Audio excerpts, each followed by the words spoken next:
L'occasion de nous pencher sur l'assainissement en Guadeloupe. Schéma directeur obsolète, des foyers raccordés en petit nombre, disparité sur le territoire.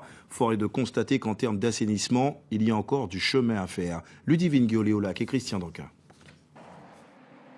Plus encore que l'eau potable, l'assainissement souffre d'un manque de planification d'investissement. Et l'un des gros problèmes, c'est notamment la vétusté des infrastructures. Face à ce constat, certaines collectivités n'ont pas eu d'autre choix que de renouveler leurs installations. C'est notamment le cas du SIAG, qui fait aujourd'hui figure de bon élève avec un taux de conformité de ses stations d'épuration de 92%. Ces stations d'épuration, ce parc d'ouvrages était désuet, très ancien. Le SIAG, à partir du moment où il a acquis cette compétence de la part de ses communes membres en 2008, a lancé un programme de renouvellement, réhabilitation, reconstruction même, de ces stations d'épuration.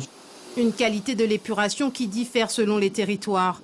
La palme du mauvais élève revient ainsi à Capex, structure plus récente. Autre problème, le raccordement, encore trop faible dans notre département. Aujourd'hui, seulement 40% des foyers guadeloupéens sont raccordés au réseau public. La majorité des logements restent encore raccordés à des installations privées et individuelles.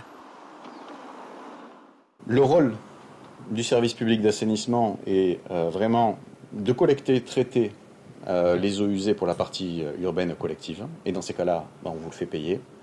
Et le rôle du service d'assainissement sur la partie non collective est de venir contrôler que votre assainissement est bien aux normes, il est bien conforme. Des progrès ont certes été constatés ces dernières années, mais ils restent néanmoins insuffisants face à l'ampleur de la problématique de l'assainissement en Guadeloupe, qui nécessite le déploiement d'un plan d'action d'envergure et dont le coût s'établirait à plus de 500 millions d'euros.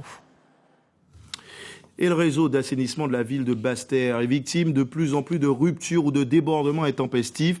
La situation est d'autant alarmante qu'elle a un impact sur l'environnement avec des risques potentiels sanitaires. Thierry Philippe. Les égouts de Basse-Terre seraient-ils dans le même état de vétusté et aussi sous-dimensionnés que les canalisations d'eau potable? Il apparaît que c'est le cas à la vue des nombreuses ruptures du réseau d'assainissement, mais aussi de débordements de celui-ci. Les exemples sont nombreux et récurrents à Basse-Terre, notamment ceux de la marina de Rivière-Sens, de Rivière-des-Pères ou encore tout récemment en bordure de route et sur la chaussée de l'avenue Gaston-Feuillard.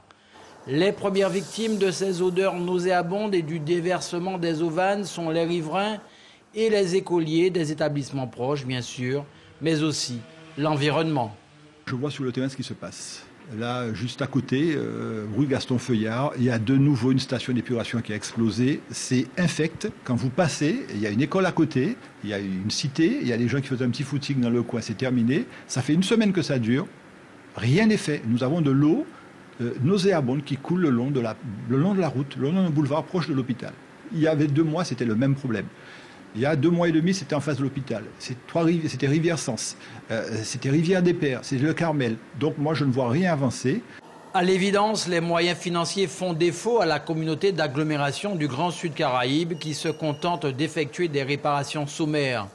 La présidente n'a d'ailleurs pas voulu s'exprimer sur ce délicat dossier. Mais elle n'est pas la seule. Les services de l'État n'ont pas tenu non plus à informer sur ces problèmes à répétition, véritable plaie pour l'environnement naturel et facteur de risque sanitaire.